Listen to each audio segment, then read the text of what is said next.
본 방송에서 제공하는 투자 정보는 투자 판단에 대한 조언입니다. 방송에서 제공하는 주식의 가치, 가격 상승 및 하락에 대해서는 방송사에서 보장하지 않습니다. 시청자 여러분 안녕하세요. 월간 서울경제 진행의 백선혜입니다. 이 삼성전자의 깜짝 실적 발표 속에서 반도체주들 기대감에 앞돌았습니다. 하지만 엔비디아의 폭락 사태 속에서 그 기대감이 좀 제동이 걸렸었죠. 그래도 다시 또 엔비디아에서 또 다른 소식이 들려왔습니다. 다시 또 오늘 반도체주들 반짝 상승하는 모습이 나타났는데요. 최근에 반도체주 어떻게 대응하면 좋을지 굉장히 어려우시죠? 관련된 이야기 나눠주실 분 모셨습니다. 국내 대표 반도체 전문가입니다. 유니스토리 자산운용 김장렬 본부장 나와 있습니다. 어서 오세요. 네, 안녕하세요. 반갑습니다. 네, 본부장님 반갑습니다. 네네. 자, 시청자분들께 처음 네. 나오신 만큼 소개 한번 좀 부탁드릴게요. 네네. 저는 김장렬이고요. 현재는 유니스토리 자산운용에 여의도에 있는데 근무하고 있고요. 근데 사실은 저는 거의 대부분을 증권사 애널리스트로 한 20 몇 년 있었고, 증권사 하기 전에 첫 직장은 여러분 잘 아시는 SK 하이닉스의 전신인 현대전자라는 곳에서 반도체 영업, 마케팅, 기획 쪽을 담당했습니다. 보기보다는 아니고 보는 것만큼 나이가 좀 많아 보입니다. 양해해 주십시오. 네, 그런데 이제 반도체주 기대감이 감돌았던 바도 있었는데 최근에 가장 짚어볼 만한 이슈는 엔비디아의 급락 사태를 일단 먼저 짚어봐야겠습니다. 10%까지 빠지는 모습이 나타났어요. 네. 일단 이날 시장에서 반도체주도 다 힘을 내지 못하는 사태가 나타났었거든요. 네네. 이 급락의 배경 어디서 저희가 찾을 수 있을까요? 일단 직접적인 거는 이제 엔비디아가 10% 빠진 건데, 네. 엔비디아가 빠진 건 뭐 때문이냐? 네. 엔비디아 뉴스는 없었고, 엔비디아하고 거래를 하는 슈퍼마이크로 컴퓨터라는 또 하나 50조 되는 네. 미국에 상장된 회사가 있는데요. 그 회사가 그날 지난주 금요일이죠. 23% 빠졌어요. 근데 그 회사가 빠지면 엔비디아도 이슈가 있는 거다라고 추론한 거죠. 네. 그럼 그 회사는 뭐가 나왔느냐? 없었어요. 그 회사가 단지 지난주 금요일 날 네. 4월 30일 다음 주 수요일 날 실적을 발표합니다라고 실적 발표일만 얘기했어요. 네. 그게 문제예요. 보통 보통 이 회사는 슈퍼마이크로 컴퓨터라는 이 회사는 네. 실적을 발표할 때 지난 8번 분기 실적 발표할 때 7번의 경우에 실적은 나중에 발표하는데요. 디테일하게 자세하게 매출은 요 정도 범위예요라고 매출에 대한 가이던스를 미리 던져줬거든요. 네. 근데 이번에는 공교롭게 실적 발표 30일 날 해요. 네. 근데 그거 끝. 그래서 매출이 요 정도 이렇게 알려줄 거라고 예상을 했겠죠. 네. 근데 그게 없다 보니까 시장이 불안해서 그런지, 시장이 불안한 좀 이따 말씀드리고, 그 주가가 많이 올라간 게 있죠. 네. 그래서 무려 23%나 급락을 하면서 저기 슈퍼마이크 컴퓨터가 엔비디아한테서 GPU를 받고 받아가지고 네. CPU 데이터 센터를 서버를 이런 거 만들어주는 OEM 업체란 말이에요. 그러니까 얘네가 빠지니까 엔비디아 빠졌는데 사실은 엔비디아는 없었고, 네. 슈퍼컴퓨터 회사도 실적 발표하는 거 한 2주 전에 넘버를 미리 안 말해줬다. 과거 이제 관례상 안 맞는다. 이상하다. 뭔가 something wrong이다. 그렇게 하면서 주가가 빠지면서 엔비디아가 무려 10% 빠졌는데, 처음부터 10% 빠진 게 아니에요. 지난주 금요일 날 4% 빠지다가 네. 이상한 소식이 들리면서 10% 빠진 거예요. 아. 결론적으로 엔비디아가 오늘 네. 그렇죠? 8% 올랐잖아요. 네. 그러니까 빠진 거에 80%를 다 원복했어요. 네. 그러니까 이제 오늘 여러 가지 다른 상황들이 있는데 올라간 거죠. 그런데 거꾸로 그러면 슈퍼마이크로 컴퓨터나 엔비디아가 왜 금요일 날 그런 이상한 것 때문에 그렇게 폭락했느냐? 네. 그거는 다시 돌아가서 이유가 있긴 있어요. 네. ASML이라는 어려운데 네. 전 세계에서 반도체 장비 회사에서 시가총액 1위인 회사가 네. 있습니다. 네덜란드 회사고, 그 회사가 만드는 이 장비는 집채만 한데 네. 하나에 한 2천억에서 5천억 하는 회사인데, 그 회사가 실적을 발표했는데 네. 이 회사는 장비를 오더를 받아서 출하하는 게 한 12개월 걸리거든요. 네. 그래서 1분기에 실적이 별로 안 나올 줄은 알았습니다만은 네. 예상보다 조금 더 안 나왔고, 약간 안 나왔고, 네. 아직 수주도 좀 새로운 수주를 좀 덜 받고 하다 보니까 네. 어쨌든 ASML이라는 장비 회사는 조금 빌미를 좋긴 했었죠. 네. 그리고 그 다음날 우리가 더 잘 아는 대만의 TSMC, 네. 대만 주식시장에 시가총액에 엄청난 영향을 주고 있는 TSMC가 잘 나왔어요, 실적이. 네. 가이던스도 그다지 나쁘지 않았는데 TSMC는 우리랑 달리 디램 만드는 회사가 아니고, 네. 남들 거 받아갖고 대리 생산해주는 파운드리 회사인데, 파운드리 회사인 만큼 TSMC는 고객이 많아요. 네. 근데 AI에 대해서는 no problem, 특별히 말을 안 했는데 AI가 아닌 일반적인 이제 반도체 사용처 걔네 네. 고객 입장에서 PC 네. 아니면 휴대폰 네. 이런 거 만드는 또는 자동차 만드는 회사에서도 반도체 만들어주세요라고 오더가 오는데 네. 그게 조금 부진하다는 식으로 얘기했어요. 그 시장에 대한 전망이 올해 시장에 대한 전망을 3개월 전에 한 20% 정도를 예상했다 그러면은 네. 뭐 15%, 29%. 또 어떤 분야는 한 10% 이상 얘기했으면은 10% 이런 식으로 좀 톤 다운을 시켰어요. 네. 근데 AI 말고 네. AI가 나쁘다는 게 아니고 넌 AI. 아. 근데 걔네 그 친구들의 매출에서의 AI 비중은 13%밖에 안 되거든요. 네. 그러니까 사실은 넌 AI가 많긴 하죠. 잘 보세요. 넌 AI가 시장 전망을 낮췄는데 자기네들 매출 목표는 변화를 시키지 않았어요. 네. 딱 그러면은 자기네는 잘할 수 있고 다만 시장에서 AI 아닌 쪽은 조금 이게 좀 터프한 것 같아요라고 네. 얘기를 했는데 엔비디아 TSMC가 많이 맞았죠. 그래서 네. 결론은 세계 최대 장비 업체 첫날 그 다음날 세계 최대 파운드리 업체 TSMC 그 회사들이 주가가 어쨌든 간에 찝찝하게 좀 빠지다 보니까 좀 불안한 마음에서 뚜껑을 엔비디아하고 슈퍼마이크로 컴퓨터가 영향을 또 같이 받고 네. 그게 세 개가 전부 다 대한민국식에 반영이 된 거죠. 그게 이제 금요일 날 미국장이 그렇게 돼서 월요일 날 우리가 장이 빠진 거예요. 아. 그리고 어저께 하고 오늘 지금 제대로 한번 오른 겁니다. 아, 그러니까 엔비디아 그 하나만 바라볼 게 아니고 슈퍼마이크로 그리고 ASML, TSMC의 이슈까지 다 엮어서 저희가 좀 살펴봐야 된다 이런 그렇습니다. 말씀이시네요. 그리고 이제 최근에 또 인텔이 AI 전용 칩을 새로 또 개발했다고 발표를 네네. 하지 않았습니까? 그런데 네네. 사실 이 시장은 엔비디아가 80% 이상을 장악하고 있었던 네네. 만큼 이 부분이 중장기적으로 봤을 때 악재로 작용할 가능성은 중장기 어느 정도일까요? 네. 우리가 항상 어려운 건데요. 중장기라면 어느 정도를 중장기라 얘기를 할까? 첫 번째. 아, 네. 그다음 중장기라면 그 어느 정도의 그 우리가 서로 간에 인식하고 있는 그 기간에 영향이 있다고 하면은 영향이 있다 합시다. 네. 그럼 주식 시장에서는 그걸 받아들일까? 아. 그러니까 나쁜 뉴스건 좋은 뉴스건 간에 중장기가 이래서 1년이다, 네. 2년이다, 3년이다 하면은 그거를 지금 시점부터 벌써 반영을 할까 말까 이 두 가지가 있을 수 있거든요. 네. 여기서 중장기라면 AI 엔비디아가 뭐 하나에 3천만 원, 5천만 원 한다는 그 GPU, 네. CPU 말고 이제 그래픽 프로세싱 네. 유닛이라는 이 엄청난 AI 시대의 핵심인 칩은 범용 칩이거든요. 네. 일반적인 칩이에요. 예. 근데 일반적인 칩인데 얘네밖에 제대로 만들지 못해. 네. 그러니까 자기나 부르는 게 값이란 말이에요. 아. 그러다 보니까 네. 일반적인 칩, 범용 칩 말고 그 여러 고객들이 있을 텐데 이래서 메타 네. 아니면 애플도 있고 뭐 마이크로소프트도 있고 네. 여러 회사들이 AI를 만들 때 쓰는 그 칩을 꼭 범용 칩 말고 나한테 맞게 내 커스터마이즈 해주는 칩이 있으면 좋겠어라고 할 수 있겠죠. 네. 그런 욕구가 있을 거 아닙니까? 네. 그 질문에 대한 답은 그런 욕구에 맞는 칩. 그게 아. 그게 이제 AI 전용 칩 또는 네. 커스터마이즈드 칩이라는 건데 네. 그 시장이 앞으로 발전할 가능성은 있죠. 네. 근데 얼마나 빨리 되는 거냐? 아마도 혹자는 뭐 내년부터 잘 된다는 사람이 있고 누구는 한 일부분 자기네 커스터머 자기 내부적인 거지 일반적으로 파는 용도를 한계가 있을 거다. 이게 악유가 있어요. 네. 이게 논란이 있다는 얘기예요. 네. 그래서 논란이 있고 한 잘못되면 3년 정도 걸릴 수도 있고 잘하면 내년부터는 임팩트가 있거든요. 주가는 어느 정도 임팩트냐? 엔비디아한테 네. 큰 임팩트가 제 생각에는 당분간 없을 것 같아요. 한 2, 3년 뒤는 가봐야 되고 두 번째는 엔비디아는 그러면 일반 범용 칩인데 얘네는 커스터마이즈된 칩을 못 만드느냐? 얘네들 할 수 있거든요.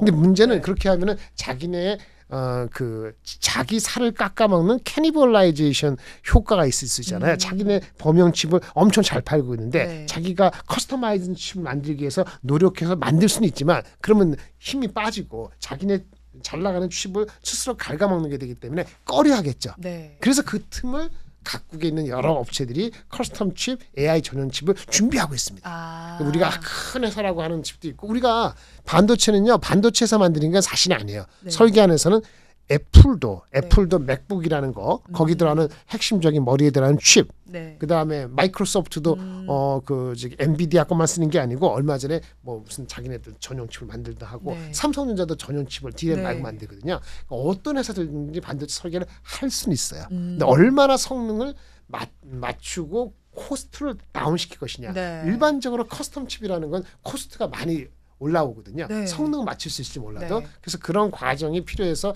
이걸 어려운 말로 최적화라는데 네. 성능과 그 코스트하고 최적화시키는 거 네. 그런 것들이 시간이 좀 걸리는 거죠. 방향은 맞습니다. 그래서 길게 얘기했는데 엔비디아가 준비를 하고 있을 것이고 네. 엔비디아가 스스로 적극적으로 하지 않겠습니다만은 시장에서 그쪽 드라이브가 되면은 네. 빠르면 내년 네. 늦으면 3년 정도 걸린 다음에는 네. 영향이 있을 수 있다. 그렇게 말씀을 드릴 수 있겠습니다. 네, 엔비디아도 준비를 하고는 있겠지만 늦어도 3년 후에는 영향이 있을 가능성이 있겠다라고 전반적으로 짚어주셨습니다. 자, 그리고 앞서서 말씀을 해준 슈퍼마이크로의 실적 이야기를 좀 해보겠습니다. 일단 실적 우려가 부각이 되고 이제 앞서서 말씀해 주신 것처럼 날짜만 내어놓고 일단 잠정적인 이야기를 하지 그렇죠. 않았기 때문에 그 부분이 우려감으로 나타나고 있는데 AI 반도체 수요에 대한 우려감은 좀 지금 시점에서 과도하다고 보시는 걸까요? 아직은 뭐 나와 있는 게 없죠. 네. 내일 하이닉스가 실적 발표하는데 네. 하이닉스는 AI GPU, 엔비디아 만드는 거에 짝꿍이 되는 HBM이라는 메모리를 만드는 회사란 말이에요. 얘네들도 자기네가 시장을 정확히 알지 못할 거예요. 따라서 시장의 수요가 뭐 어떻다 이건 아닌 것 같고 시장 수요는 엄청 크고 있는데 예를 들어 작년보다 올해가 뭐 2.5배다, 2.6배다, 2.7배라는 수요가 있는데 문제는 거기에 맞게끔 제대로 된 칩이 제대로 양산 수율, 생산이 잘 나와서 공급을 제대로 해주냐가 중요한데 아직까지는 계속 만만치 않다. 이게 중론이기 때문에 지금 수요가 문제가 생겼다라고 보는 건 아닌 것 같고 엔비디아가 워낙 고성장을 했기 때문에 엔비디아가 실적이 발표되는 다음 달 5월 22일인데요. 5월 22일 날 걔네는 2, 3, 4월 분기가 5월 달 발표되거든요. 우리 달이. 그때 또 한 번 가이던스가 그러니까 5, 6, 7월 달 가이던스가 얼마나 성장률이 덜 꺾이느냐. 너무 높았기 때문에 그거가 관심이 있는 거죠. 수요 자체의 의심은 아닌 것 같고요. 설사 글로벌 매크로가 경기가 조금 뭐 막판에 금리가 높은 금리가 유지되다 보니까 경기가 꺾이거나 내려간다선 치더라도 왜 오늘 아침에 미국의 그 PMI 지수라고 그런 지수도 좀 내려갔단 말이에요. 그런 게 발산된다라도 AI 쪽에 대한 투자가 흔들릴 가능성은 별로 없기 때문에 수요가 단기적으로 이슈가 될 가능성은 사실상은 무시해도 된다. 이렇게 말씀드릴 수 있겠습니다.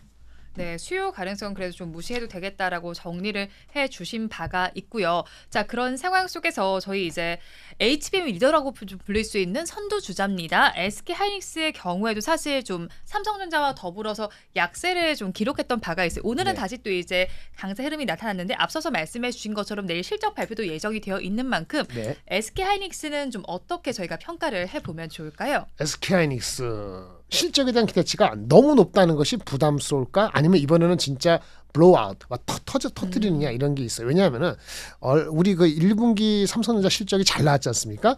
1분기 삼성전자 실적이 무려 영업이익이 6조 6천억이 나왔어요.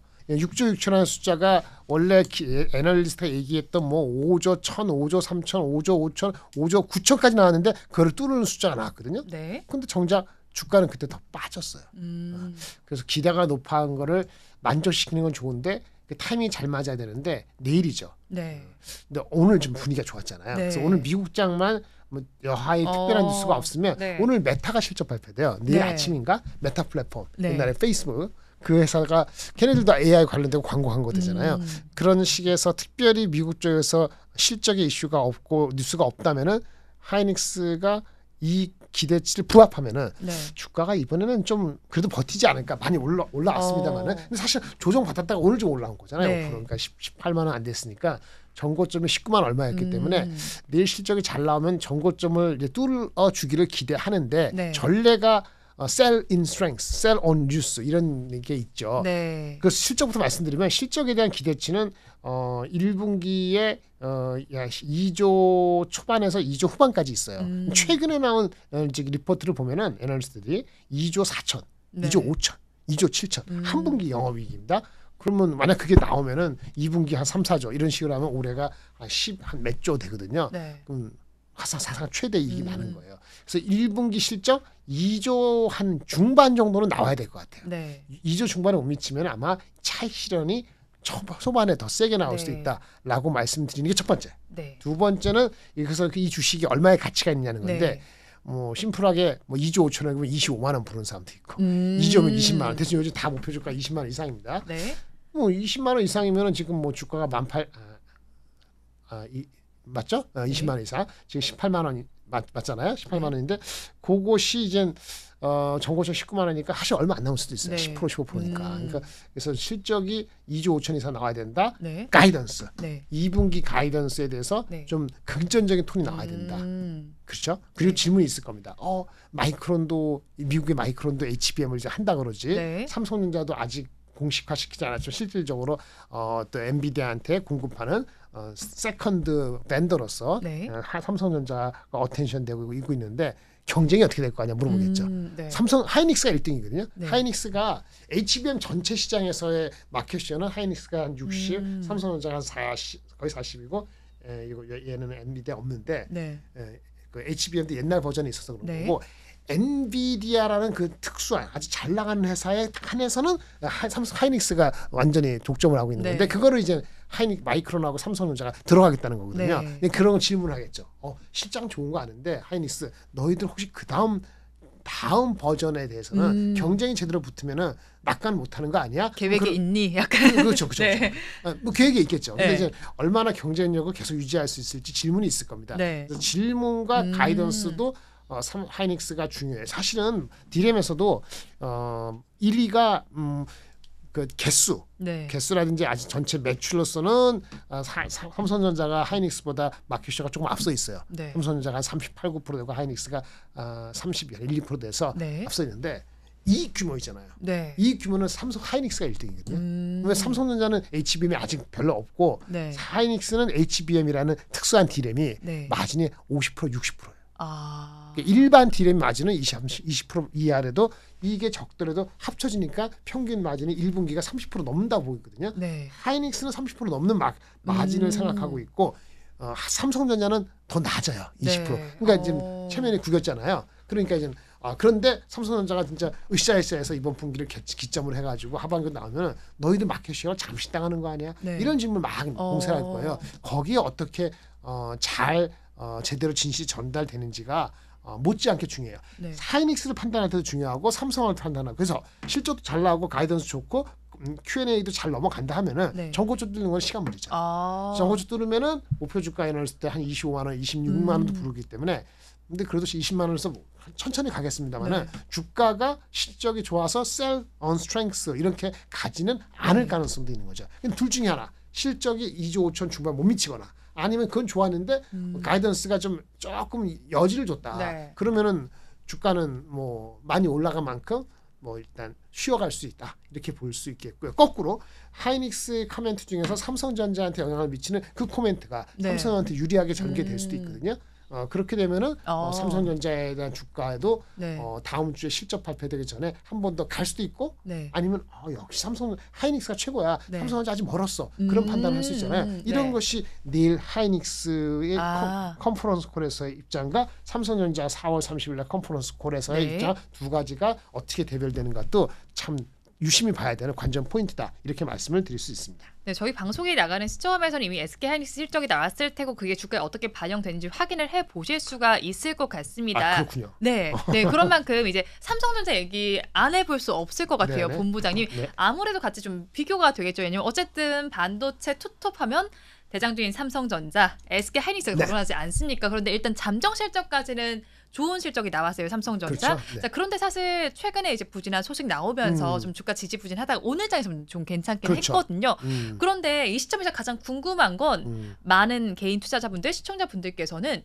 그럼 이제 10만 전자 가능성 멀어진 거냐 이런 질문일 것 네네. 같아요. 본부장님 어떻게 바라보세요? 우리가 4월 초에 날짜가 정확히 기억이 안 나는데 이스라엘이 이란의 시리아에 있는 이란 영사를 친 것이 4월 1일인가 2일인가 그랬을 거예요. 네.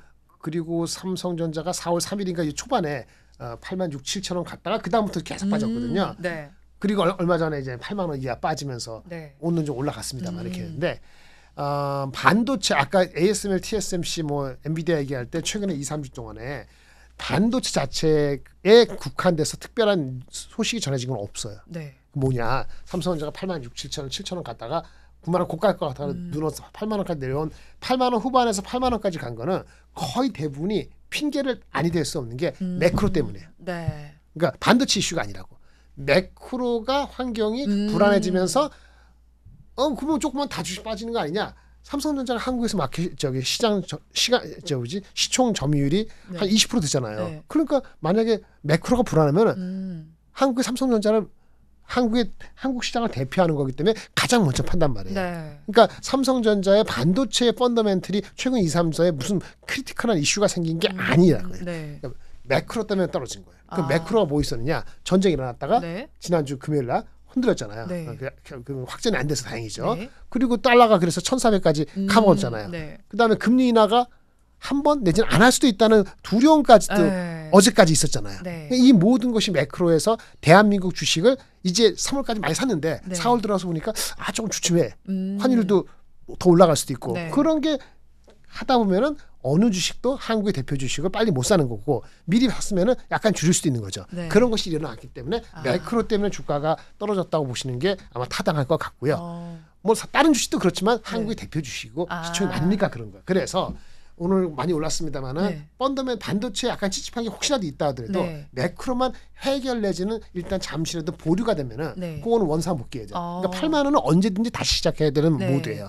거기서 반도체가 문제가 없고 ASML, TSMC는 진짜 아무것도 없어. 그러면 계속 가는 거고 네. 아니야 그거 좀 딴 데서도 비슷한 좀 컨선이 되네. 그러면은 8만 원까지는 매크로 회복돼서 가지만 그 다음에 다시 정고점으로 가는 거는 펀더멘틀을 다시 한번 확인할 필요가 있죠. 그 확인이 내일 삼성 하이닉스 스스로 발표되는 4월 30일 슈퍼마이크로 컴퓨터도 걔네들도 4월 30일이에요. 네. 그날 밤 우리는 5월 1일 쉬는데 이런 것들을 보면서 그리고 5월 2일에 애플도 있네요.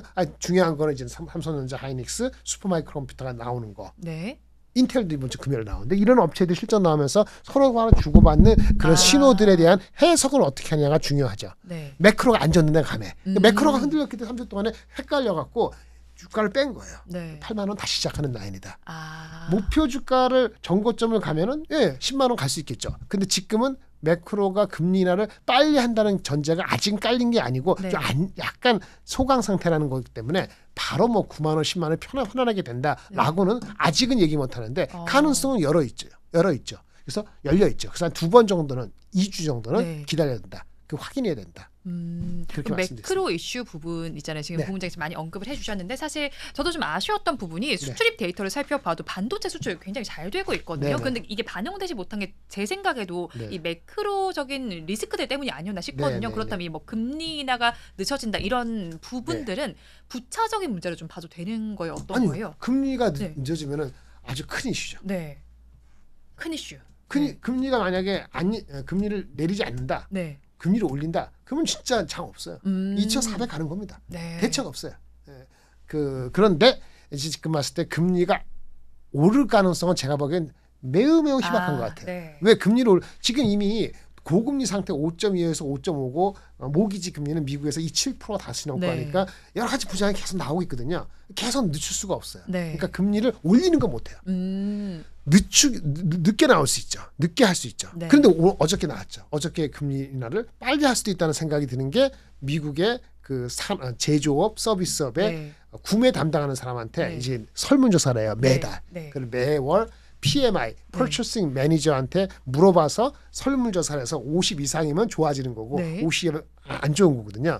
계속 좋다가 네. 제조업 PMI, Purchasing 구매자 지수가 네. 49.9로 진짜 얼마 만에 오랜만에 50 이하 내려갔어요. 이것이 기대했던 게 한 52 정도였는데 네. 49.9가 나왔거든요. 엄청나게. 네. 근데 사실은 텔레비전 방송 보셨겠습니다. PMI 오늘 새벽에 나오는 거, 어저께 네. 나오는 거, 그거가 어떻게 나올 거라고 예의주시한 사람은 없었거든요. 그거 원래 그렇게 중요히 여기는 지표가 아니었어요. 사실 왜냐하면 이번 주에 발표된 PC, PC를 그렇지, 더 그렇지. 집중하잖아요. 예. 중요한 건 뭐냐면은 영어도 죄송한데 expecting the unexpected. 네. 예상하지 않은 것에서 뭔가 터지면은 그게 그 전에 뭐 중요도가 어쨌든 간에 예상하지 못하는 것에서 범위가 벗어나잖아요. 네. 그러면 임팩트는 커요. 아. 그 오늘 사실은 뭐 반도체에서 엄청난 미국에서 무슨 뭐 데이터 포인트가 나오고 이런 거 없어요. 네. 근데 이것 때문에 주가가 확 올라갔고 마침 한국의 대부분 반도체가 많이 빠졌기 때문에 네. 그 효과가 있었다고 봅니다. 근데 어쨌든 PMI 지수가 나쁘게 나왔잖아요. 네. 나쁘게 나온 게 경기가 둔화될 수 있는 시그널로 네. 인식될 수 있는 단초를 준 거거든요. 물론 중요도는 PCE하고 다음 달에 나오는 4월 달 CPI가 네. 훨씬 중요합니다만은 이게 되다 보니까 금리나 2번 할 수 있는 거 아니야? 여전히 7월인지 9월 모르지만 그래서 네. 다시 두 번으로 돌아와서 7월에 하느냐 9월에 하느냐 다시 한 번으로 끝나냐에 따라서 주식시장의 전반적인 흐름은 네. 영향을 안 받는 주식이 없죠. 네. 특히나 그 내러티브 성장에 대한 그 내러티브랑 AI도 내러티브잖아요. 내러티브 스토리 아니면 2차 전지도 지금은 좀 시그러들었습니다만은 네. 뭐 아니 로봇 그다음에 뭐 바이오 이런 주식들이 가려면은 전반적으로 금리가 내려가는 게 최우선이고 빨리 내려가서 좋죠. 물론 네. 경기 침체가 확 와서 살기 힘들어져 이러면서 금리를 내리는 게 아니고 너무 높았기 때문에 낮추는 행동을 제대로 하면은 네. 그러면 그런 주식에 가고 그런 주식이 전반적으로 장을 올라가게 만드는 거기 때문에 그런 의미에서는 삼성전자가 8만 5천 원 되느냐 9만 원 되느냐 10만 원 되느냐 나와서 삼성전자가 올해 32조를 하느냐 40조를 하느냐 내년에 55조를 하느냐 그 예측도 중요합니다만 네. 이거가 어떻게 되면 밸류에이션이 달라지는 거죠. 하이닉스 마찬가지입니다. 네, 그리고 이제 또 유리기판 얘기를 네. 빼놓을 수가 없을 것 같습니다. AI 반도체에 따른 낙수 효과가 계속해서 나타나고 있는데 일단 글로벌 빅테크 업체들이 네. 유리기판을 적용할 가능성을 계속해서 내비치고 있으면서 네. 여러 업체들 사이에서도 선점을 하기 위한 노력이 지속이 되고 있습니다. 최근 어떻게 양상이 나타나고 있을까요, 본부장님? 그 기판은 네, 기판은 이게 반도 칩이 있는데 네. 붙이는 판이거든요. 네, 그 기판 중에서 핵심 판은 마더보드, 엄마 네. 보드다 해서 마더보드라고 네. 그 옆에 위에 있다는 것도 다른 보드라고는 그래요. 우리 기판은 그 구조가 잘 안 바뀌는데 네. 한 20년에 한 번씩 바뀌었습니다. 네, 리드 프레임이라는 게 있었고 아. 그다음에 또 우리 지금 말하는 유기 기판 네. 이게 그냥 심플하게 그냥 플라스틱 플라스틱. 네. 그게 한 보통 10년, 20년 이렇게 해왔거든요. 그런데 왜 유리 기판이라는 얘기가 나냐? 유리로 하는 게 이거죠. 네. 유리로 하면은 여러 가지 장점이 있는데 단점만 얘기하면은 비싸지 않아요? 그렇죠. 네. 단점이 있어요. 근데 왜 그럼 유리 기판을 하게 생각해? 기술은 한 10년 전부터 인텔이 PC를 네. CPU를 만들잖아요. CPU 마더보드 만드니까 네. 이걸 기판을 좀 바꿔보자 생각해서 기술은 준비했었어요. 10년 네. 전부터. 그리고 한국도 SKC의 자회사는 앱솔룩스라는 회사가 있고 네. 그다음에 삼성전자는 구체화되지 않았습니다만 PCB를 원래 삼성 전기가 하고 유리 기판이니까 디스플레이니까 삼성 디스플레이도 관련되고 그렇죠? 그렇게 해서 삼성전자 그룹도 준비하고 있고 네. 이런 회사가 만들어서 CPU, PCB 만들 때 이거 만드는 거죠. 네. 근데 왜 하느냐? AI 때문이에요. 음. AI가 되니까 이 기판 사이즈가 더 커지고 여기 트랜지스터가 더 많이 들어가야 되고 그다음에 제대로 세밀하게 회로를 그리려고 하다 보니까 딱딱한 유리기판, 네. 매끈매끈한 유리기판, 매끈한 네. 정도가요. PCB는 좀 말랑말랑하잖아요. 네. 말랑말랑하고 딱딱한 거예요. 이거 울퉁불퉁하고 아주 세밀해요. 네. 그러면 이렇게 잘 돼 있으면은 회로를 단단하게 세밀하게 그릴 수 있어요. 네. 그게 기체의 관점이에요. 아. 그러다 보니까는 전류도 누설 안 되고 네. 많이 빨리 보낼 수도 있어요. 음. 그렇죠. 그리고 이제 아까 여기 또 복잡한데 여기 유리 기판이라면서 기판이 혼자 있는 게 아니고 네. 무슨 소자 같은 걸 어떻게 안에 내장시키는 것도 있는데 그러면 그 사이즈도 줄어들거든요. 그 두께 같은 게 네. 두께가 줄어주는 것도 유리 기판은 훨씬 유리해요. 다 좋은데 이게 그 유리라는 것이 다 탄탄하고 다 좋은데 네. 압력이 많이 가면은 어떨 때 깨지거나 네. 그게 문제야. 그거를 컨트롤하는 게 쉽지 않아. 아. 그래서 여태까지 어려웠어요. 네. 근데 그걸 뚫는 방법이 기술이 개발을 했나 봐요. 몇 년 사이에. 그래서 시제품이 이제 막 나오는 거예요. 네. 누구는 나왔고 네. 안 돼. 삼성전기 같은 건 내년도에 나오고.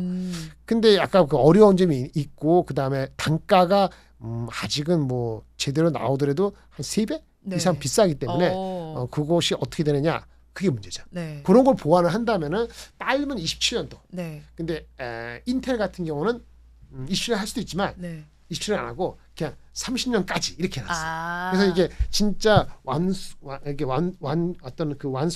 완성도 높아져서 27년에 될지 네. 양산이요. 아니면 한 28, 9년에 될지는 잘 모르겠어요. 그런데 계산해 보니까 AI가 필요하게 되면서의 이게 보드가 네. PC 유기기판이 한계가 일어나는 것이 30년도에는 한계가 일어난다고 많은 사람들이 이 관계자들이 얘기하다 보니까 네. 늦어 30년까지 해야 되고 빨리 하자. 네. 그렇게 한 거죠. 또 유리를 근데 다 좋은데 유리도 우리 반도체 마찬가지인데 이렇게 쌓아보면서 구멍을 뚫는 게 문제거든요. 네. 구멍 뚫는 게 쉬운 게 아니에요. 아. 그런데 이게 디스플레이 네. 우리 그 LCD 디스플레이 OLED 만들잖아요. 네. 디스플레이를 만들기 위한 장비 업체들이 네. 유리를 이렇게 구멍 뚫고 이렇게 하는 기술들이 노하우가 있었어요. 근데 시장이 이제 성숙되니까 그거를 응용하기 위해서 그 최근에 나오는 무슨 필옵틱스가 네.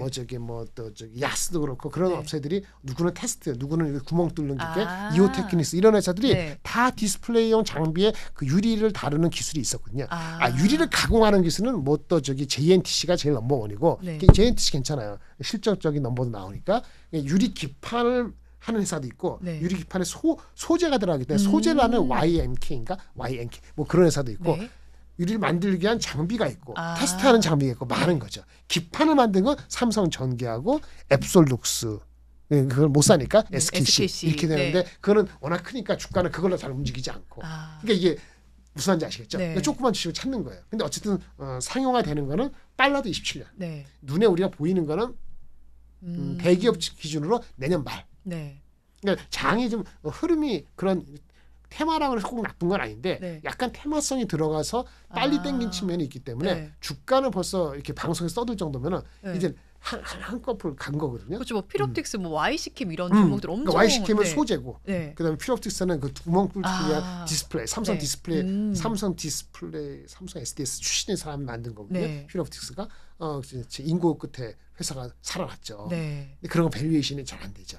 그럼 미래 가치를 좀 많이 당겨왔다고 미래 볼수 가치가 있는 당겨오는데 거죠. 미래 가치가 네. 얼마인지 아무도 모르잖아요. 뭐 유리기판 막 그 리포트 나오는데 봐보세요. 숫자가 나온 게 있는가. 현어만 하죠. 그러니까 얼마의 크기가 될지 시장이 어떻게 될지 네. 토탈 어베일러 마켓인데 어느 누구도 게스를 한 게 없어요.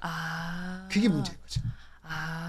네, 또 이어서 이제 저희가 유리기판 이야기 많이 해봤는데 네. 사실 또 시장에서 많이 주목을 받았던 건 전력 설비 그리고 또 전선과 관련된 종목들도 있었습니다. 그렇죠. 네. AI 이제 산업이 발전하게 된다면 전력 수요가 계속해서 늘어날 거고요. 거기에 네네. 대해서 변압기 교체 수요도 맞물리고 있습니다. 자, 그렇다면 뭐 전력 설비 전선 쪽을 바라보는 시각도 궁금한데 어떻게 바라보시나요? 이것도 참 어려워요. 이것도 어려워.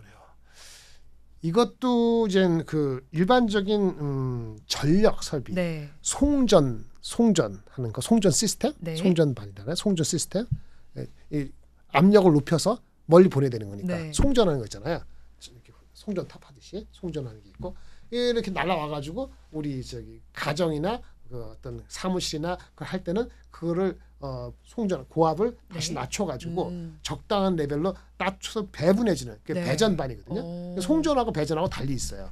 그 다 갖춘 회사도 있고 안 갖춘 있는데 그 전력 회사는 하죠. 전력 회사가 아니고 전력 기기 회사. 네. 그게 이제 우리는 HD 현대일렉트릭 네. 아니면 효성중공업의 건설도 있지만 네. 지금 핵심이 되는 것도 효성중공업 중에서 거기에서도 이런 송전 배전하는 게 있단 말이에요. 네. 그다음에 뭐 조그만 재룡 전기 뭐 이런 회사들도 있고 네. 뭐 LS 일렉트릭도 네. 있는 거예요. 그런 회사들이 이제 송전 배전 이런 네. 게 누구는 미국에 많이 판다, 누구는 유럽도 판다, 누구는 국내 중심이다, 뭐 누구는 송전이 많고 누구는 배전이 많고 이렇게 다 다른 거란 말이에요. 네. 그런데 주가가 많이 올라왔죠. 네. 근데 보통 보면은 일반적으로 송전 배전도 전력망 투자를 많이 하면 하겠죠. 전력망 투자가 AI 말고 뭐가 있었을까요? 신재생 투자한다 뭐. 그럼 전력망 투자해야 될 거예요. 네. 미국이 IRA도 있고. 그러니까 작년부터 계속 그렇게 올라왔는데 올해 들어와서는 하나 더 붙은 거죠. AI가 전기를 많이 쓴대. 그럼 AI가 갑자기 안 그래도 지금 송전탑, 대전탑 이게 과거 10년인가 동안인가 봐야 되는데 그러니까 과거 5년간 수요가 올라가는 거에 네. 2배 이상으로 더 빨리 수요가 앞으로 5년, 10년 내에 전개된다 그러는데 네. 그런데 AI가 들어오면서 AI가 이런 거예요. 우리가 구글을 이렇게 우리 앵커님이 검색하잖아요. 네. 그것도 우리가 가면 그 전기를 누가 쓰고 있거든요. 네. 근데 이제 그거를 챗GPT한테 질문하잖아요. 똑같은 걸 검색을 네. 10배가 전기가 썼대. 10배가. 네. 전기 10배 써요. 그러니까 구글 검색하는 게 나은 거야. 전기를 위해서는. 전기를 아끼기 위해서인 거죠. 챗GPT를 하면은 네. 검색을 하면은 이게 10배가 된다는 거예요. 많은 데이터를 끌어와야 되죠 그런 거예요. 그렇죠. 전기 많이 사용하는데 그건 네. 메커니즘 잘 정확히 모르겠어요. 그러니까 지금 챗GPT가 얼마나 많은 사람이 쓰는데 앞으로 전기가 얼마나 더 필요할지 모르잖아요. 네. 그 지금 예측이 정확히 안 되는 거예요. 근데 거기 또 함정이 있어요. 지금 챗GPT 보통 하는 거는 뭐 요즘은 그림도 그려달라고 하긴 합니다만은 뭐 약간의 그림 그려달라고 하고 아니면 저기 자기 글로 보통 하잖아요. 네. 이게 동영상이나 영상으로 들어가면은 전기가 네. 일반 텍스트보다 얼마나 더 많이 들어갈지 잘 모르겠다는 거죠. 네. 그러니까 미래가 24년, 6년, 8년, 30년이 아무도 몰라요. 근데 개스를 한 거죠. 그래서 지금의 전 세계에 누가 계산했는데 전 세계 전력 필요한 것 중에서 이 데이터 센터라면 AI 중심 때문에 그러는데 데이터 센터가 필요한 전기를 차지하는 비중이 네. 한 2% 남짓된대요. 별거 아닌 것 같죠. 네. 근데 2030년에는 10%가 된답니다. 비중이 네. 엄청 오죠. 근데 이것도 사실은 예측이 맞는지 안 맞는지 알 수가 없는 거예요. 아직 정확한 데이터가 나온 게 아니니까요. 어쨌든 간에 엄청난 거예요. 그러니까 2%가 10% 된 건 5배가 뛴 게 아니에요. 네. 전체적으로 올라가니까 그 이상으로 전기가 필요하다는 거거든요. 네. 그럼 두 가지가 이제 필요한 거죠. 그럼 변압기나 송전을 이런 거 다 네. 더 교체해야 되고 더 해야 되잖아요. 근데 업체들이 과거에 그렇게 투자 많이 했다가 망가진 경험이 있어갖고 투자를 공격적으로 안 하고 있어요. 그래서 지금 HD 현대일렉트릭 같은 경우는 수요를 원래 수주 받는 게 네. 얘네들 리드 타임에 생산을 받을 때 시간이 오래 걸리긴 하는데 지금 27년도 그래서 29년 거 수주 얘기하고 있거든요. 근데 어저께 실적 발표됐죠. 실적 네. 발표는 그 전에 받은 건데 실적 좋았어요. 네. 예상 마진이 잘 나오고 그 주가가 많이 간 건데 이것도 겹친 거예요. 근데 핵심은 신재생이고 뭐건 과거 투자 안 한 것 때문에 전력망 자체가 구축이 안 됐기 때문에 투자를 해야 된다라는데 안 하고 수급이 딸려서 왔는데 AI까지 또 보탠다 그런 어려움 보탠다 그래서 이 주가가 올해 들어와서 네. 아주 그냥 올해 들어와서 또 2배 이상 또 그래서 얼마입니까? 작년 1년 전 대비했을 때 한 4배 올랐을 거예요. 4배 이상 올랐을 거예요. 네. 근데 우리만 그런 게 아니에요. 대만에도 비슷한 회사가 있대요. 네. 뭐 제가 잘 아는 건 아니고 저도 이제 반도체만이니까 모르는데 Fortune Electric 무슨 네. 일렉트릭이면 그런 네. 거죠. Fortune은 운이 좋은 Fortune Electric이라고 했는데 걔네 주가는 1년간 800% 올랐어요. 9배 올랐어요. 우리는 아까 4배 올랐어요. 그럼 더 오를 수 있는 거 아니에요? 우리 주식도? 밸류를 딸려죠. 밸류에이션의 PER이 얼마인지 네. 그것까지 모르겠는데 그래서 우리나라 주가가 많이 오르긴 했어요. 네. 그래서 근데 올랐는데 우리가 밸류에이션 성장을 어떻게 하는데 이게 성장을 28년까지 생각해서 이렇게 당길 것이냐 26년까지만 당길 것이냐 25년까지 내년까지만 확실하니까 당길 것이냐 밸류에이션 할 때 네. 거기다 밸류에이션이 비싸기도 하고 안 비싸기도 하죠. 아. 그래서 애널리스트가 지금 목표 주가를 뭐 30만 원 이상 HD 네. 현대일렉트릭을 불렀는데 어저께 몇 군데서 그거는 내년도 실적 기준으로 했을 때 한 PER이 20배 후반. 아. 20배 후반이면 대한민국이 한 10배 정도 네. 되고요. 우리가 보통 PER이 10배. PER 뭔지 아시죠? 미국 시장에 지금 고점이다 어쩌죠 할 때 S&P 500가 20배 정도거든요. 네. 성장성이 있으니까 높죠. 네. 28배. 네. 갈 것 같으세요? 엔비디아가 28배거든요. 네. 갈 수도 있지 않을까? 엔비디아 28배. 엔비디아가 더 빨리 한다고? 이게 다른 거예요. 아. 우리가 저기 뭐 에코프로고 뭐고 해가지고 2차 전지 할 때 성장 엄청나게 네. 28년 거 땡긴다 막 그런 기억 나실 겁니다. 네. 그렇게 해가지고 28년 거 30배, 40배, 50배 뭐 이랬을 거예요. 네. 지금도 한미반도체 같은 경우는 워낙 그러니까 두 가지 있죠. 시장성이 좋다는 거 하나, 네. 독보적이냐가 중요하죠.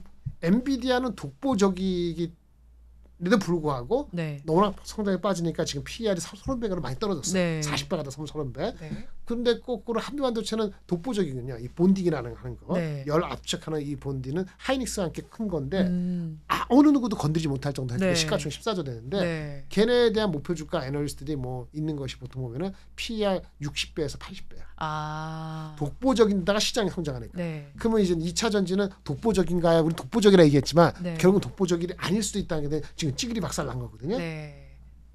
그러면 다시 몰아갑시다. 우리 그러면 이제 그 전력 전선은 네. 시장성은 좋은데 독보적이냐 이거죠. 그 문제가 있네요. 아. 그러니까 30배 이상 가기는 어려울 겁니다. 근데 넘버가 나오고 네. 독보적인 건 아니거든요.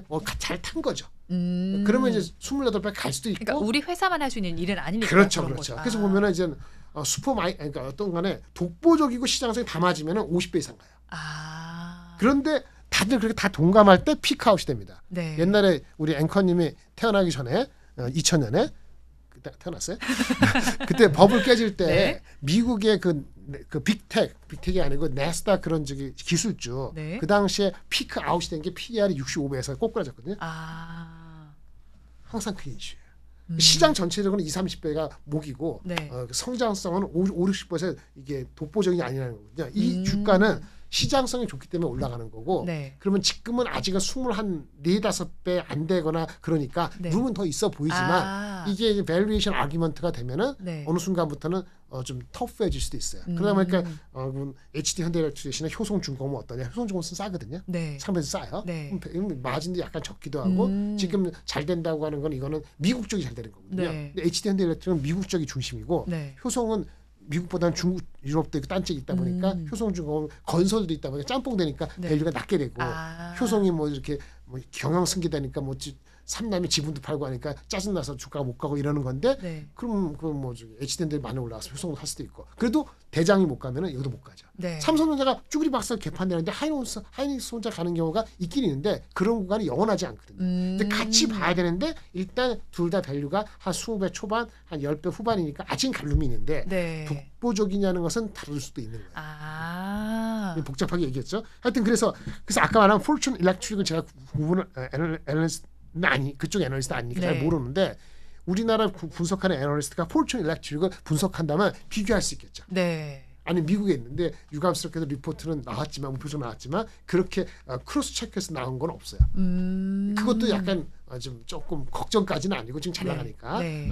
신규로 진입하는 사람들은 그걸 보시면서 이제 좋다 해가지고 갑자기 네. 자기 포트에 30% 40% 집어넣는 거 이거는 조금 무리다 이미 네. 예, 그렇게 말씀을 드릴 수 있습니다. 네, 전력설비 뭐 전선 관련주들도 나쁘다는 뜻이 아닙니다. 하지만 올라갈 룸이 어느 정도 남았냐에 대해서는 본부장님 의견 참고하셔서 생각을 해보시면 좋겠다는 생각이 듭니다. 자, 그리고 반도체 좀 오늘은 좋지만요. 최근에 좀 쉬어가는 모습이 나타났거든요. 조정 구간에서는 저희가 매수 기회로 잡아보면 좋을까요? 아니면 그때를 오히려 매도 기회로 삼는 게 좋을까요? 어떤 뉴스 플로우는 달라요. 오늘 이렇게 말씀드리고 이게 방송되는 일요일날 다른 뉴스 나오면 월요일날 꺾을 수도 있어요. 네. 우리는 유연하게 봐야 돼요. 다만 밸류에이션에서 아주 부담되지는 아직은 않아요. 삼성하이닉스가. 네. 근데 이오테크니스 한미반도체는 어느 순간에 갑자기 부담스러울 수 있어요. 네. 그래서 제가 봤을 때는 HBM도 좋고 한미반도체도 좋긴 한데 삼성하이닉스가 이익이 좋아지잖아요. 네. 그럼 결국은 뭐 할까요? 가동률을 높이겠죠. 그러면 소재를 많이 쓰겠죠. 네. 소재 주식은 그렇게 날아가는 주식은 아니거든요. 근데 본격적으로 삼성하이닉스가 이익이 좋아지면은 2분기, 3분기 돼서 그런 주식이 차근차근 올라갈 가능성이 있기 때문에 반도체를 하더라도 삼성하이닉스가 안정을 찾는가 보면서 소재주 쪽을 일부 하고 너무나 HBM 온이만 하지 않았으면 좋겠다라는 네. 생각하고요. 반도체 전체 우리나라 시가총액 한 28% 30%될 거예요. 저는 그 이상은 안 했으면 좋겠어요. 시장보다 많이 하진 않았으면 좋겠어요. 네. 왜냐하면 뭐 아까 뭐죠 원자재 네. 금리가 계속 올라온 그 원자재가 있고 방산주, 조선주, 네. 실적 좋은 주들이 많아서요. 네. 반도체가 얼마 전에 2,550 갔을 때 네. 그때는 오버웨이트 할 수 있었는데 뉴스플로우가 안 좋아서 겁이 난 거기 때문에 네. 지금은 시장 정도를 하고 자기가 분명히 잘하는 종목이 있으면 그거를 엣지로 약간 플러스 맥스 35% 네. 35% 정도 비중 그렇게 하고 현금을 아직까지는 금리 인하를 한 번 할지 두 번 할지 정확히 모르니까 네. 다음 달 5월 둘째 주까지 CPI라든지 FOMC 보시면서 네. 확인하고 더 들어가면 현금을 한 20%까지 줄일 수 있는데 현재 방송하는 20점이면 한 30% 40% 사이 30%는 현금을 갖고 나머지 한 60 몇 %를 다시 반도체랑 전력 포함해서 그다음에 원자재 이런 네. 거 그다음에 실적 위주 화장품 이런 정도를 대충 비슷하게 자기가 잘하는 종목은 좀 엣지를 주겠죠. 이렇게 네. 약간은 균형 잡게 가져가는 게 필요하다 이렇게 말씀을 드릴 수 있겠습니다. 네, 반도체 주반 너무 올인해서 살펴보지 마시고 시장에서의 비중까지 함께 살펴보시면 좋겠습니다. 뉴스 나오는 거 계속 체크를 해보셔야 된다고 강조를 해주셨는데요. 또 오늘 공시 내용 좀 살펴보니까 한미 반도체에서 500억 규모의 자사주를 취득했다라는 뭐 소식이 들려오더라고요. 이 부분은 좀 어떻게 해석하시나요? 좋은 거죠. 회사가 자신 있거나 하는 거니까 그 회사는 뭐 최대 주주 그 위에 분들도 종종 사시더라고요. 네. 주가 꼭 내려갈 때 사지 않고 자신감의 표현이에요. 네. 표출이니까 그런 어떤 그 행태가 아니고 그런 거는 바람직하다 봅니다. 네. 다른 회사들도 본받았으면 좋겠어요. 근데 500억 숫자가 뭐 절대적으로 킬링팩 주는 게 아니고 네. 오늘은 뭐 어차피 내려갔다 리포트가 좋게 나오기도 했습니다만 네. 그것까지 겹쳐서 좀 더 올라간 것 같은데 좋은 거죠. 근데 그게 결정적으로 이게 없으면 주가가 빠지냐 네. 이거는 아니었어요. 아. 그러니까 그 회사는 그 회사대로 최선을 다하고 있다라고 긍정적으로 평가를 하고 싶습니다. 네, 그리고 반도체 이야기 조금 더 해본다면요. 네. 그래도 이제 반도체에 관심을 가지는 분들이 꽤 많을 것 같습니다. 그러면 이제 여기서 저희가 문제는 이제 너무 많이 올랐다는 생각이 들기도 하는 부분이 있어요. 네네. 그런 만큼 지금 지점에서 그래도 조금은 덜 오른 소부장 관련주들 정리를 좀 해주신다면 어떤 종목들을 소부장은 다루면 여러 가지 좋을까요? 있죠. 네, 뭐 예를 들면 뭐 저기 가나다라 순서로 하면 좀 애매한데 그래도 뭐 저기 이런 몇 가지 있어요. 뭐 그 솔브레인 같은 것도 있고 네. 그 다음에 원익 QNC 같은 경우도 있고 그 다음에 한미가 아니고 하나 머티리얼스 네. 이런 거 이런 정도들이 스몰 약간 작은 그런 괜찮고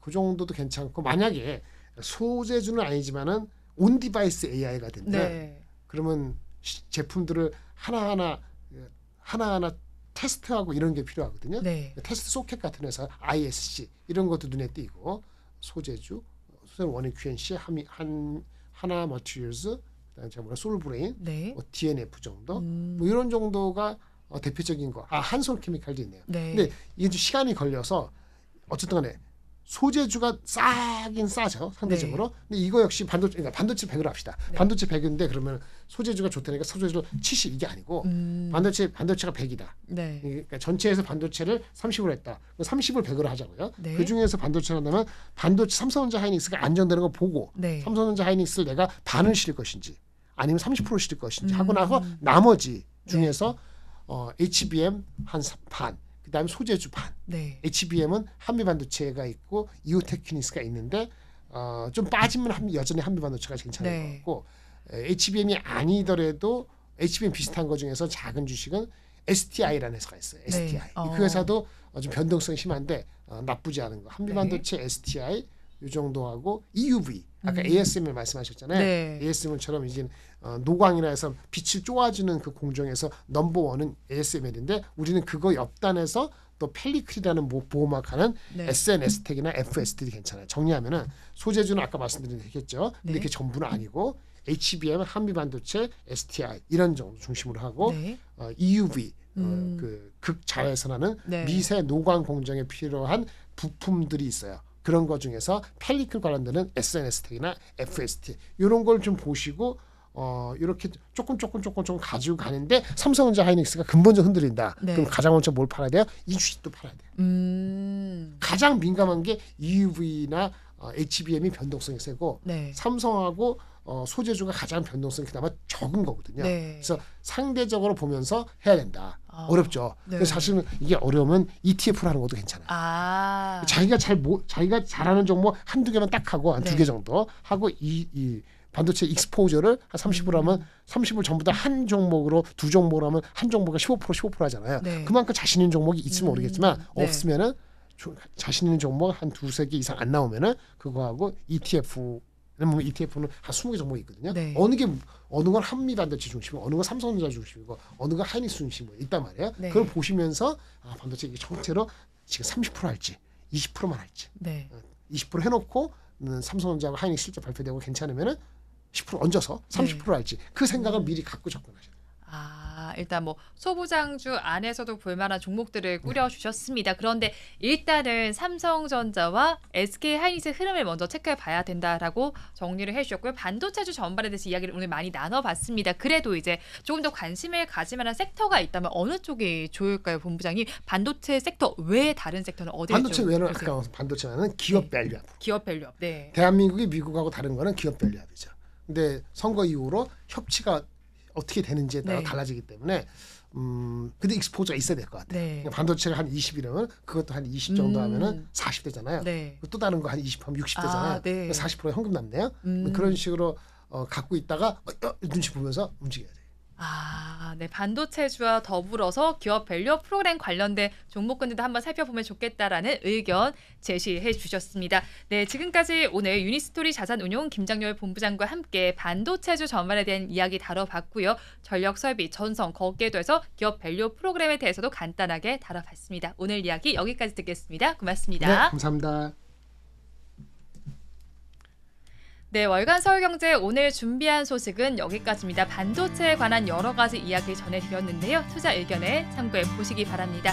오늘도 함께해 주신 여러분 고맙습니다.